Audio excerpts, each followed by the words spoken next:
because we do hear a lot about climate-smart agriculture, sustainable agriculture, but in the end, farmers are growing food to feed people, right? And it's a very interwoven system.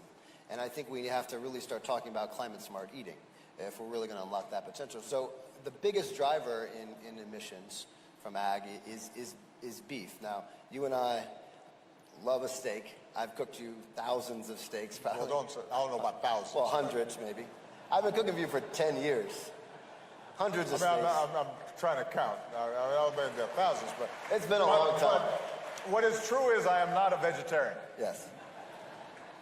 I respect vegetarians, but I'm not one. I'm not one of them. Yeah, neither am I. No. But do you think that has to be a part of the solution? Is changing, what we're actually eating, just not how we're growing it?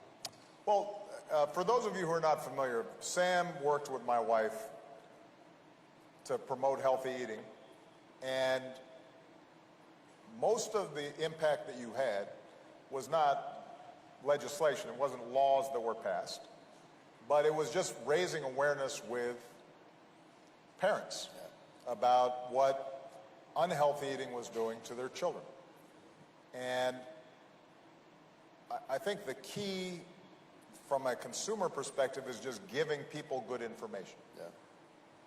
Now, the challenge we have is that, I lived in Indonesia when I was young, and in Southeast Asia, in South Asia, in Africa, currently meat consumption is so low in a lot of communities that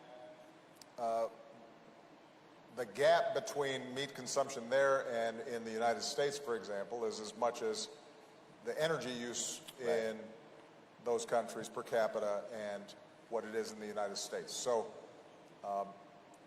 no matter what, we are going to see an increase in meat consumption just by virtue of more Indians, Chinese, Vietnamese, and others moving into middle-income territory.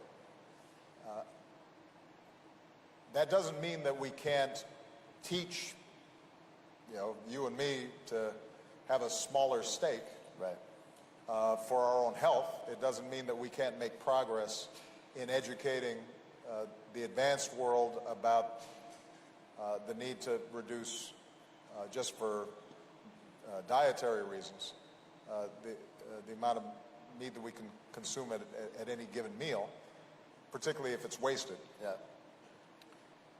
But what it does mean is that we're also going to have to find ways to produce protein in a more efficient way, and that's where some of the technologies that come in at this conference, I think, will be really, really important. Yeah.